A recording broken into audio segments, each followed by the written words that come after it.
सगळ्यात तर मी पण न्यू पॉलिटेक्निकचा स्टुडंट आहे. आमचे वडीलसुद्धा न्यू पॉलिटेक्निकचे स्टुडंट आहेत.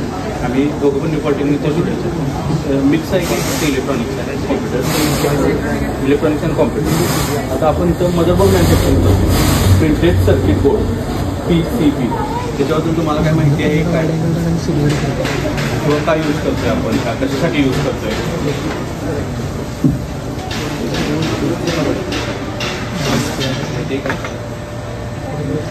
आपण वायरिंगने सुद्धा हे सगळं कनेक्शन आपण जाऊन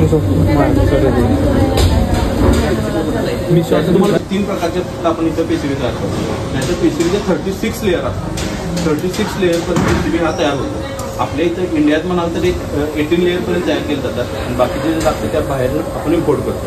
36 लेअरपर्यंत PCB होतात. त्याच्यात पण भरपूर प्रकार असतात. करंट कॅरिंग कॅपॅसिटी प्रमाणे ना भरपूर म्हणजे भरपूर व्हरायटी असतात. तुम्हाला मी प्रोसेस सांगतो कशी असते. पहिला आपल्या इथं पहिल्यांदा 4x4चे शीट येतात, कॉपर शीट्स 4x4. त्यानंतर आपण त्या शीट्स पॅनल मोठे मोठे तयार करतो. आपले सगळे कन्व्हेराईज मशीन आहेत. त्यामध्ये एका पॅनलमध्ये 10 असतात, 20 असतात, 30 असतात.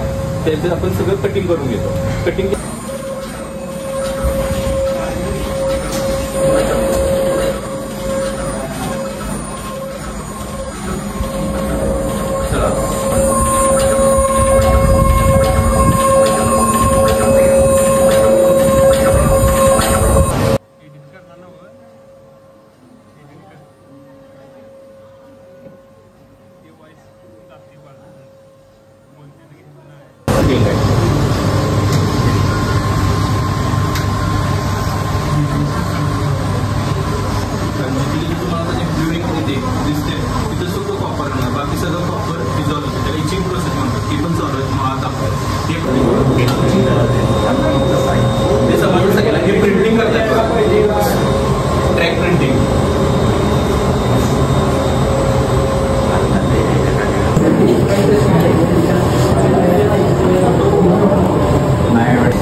तुम्हाला याच्या इंग्लिशमध्ये झाले ओव्हरऑल स्ट्रक्चर सांगणार. पहिला काय करतात, PCBमध्ये ड्रिलिंग करतात.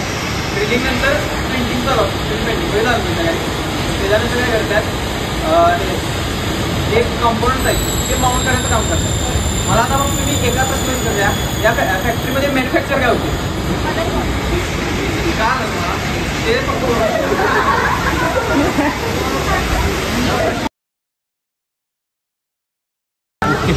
चालेल मॅडम.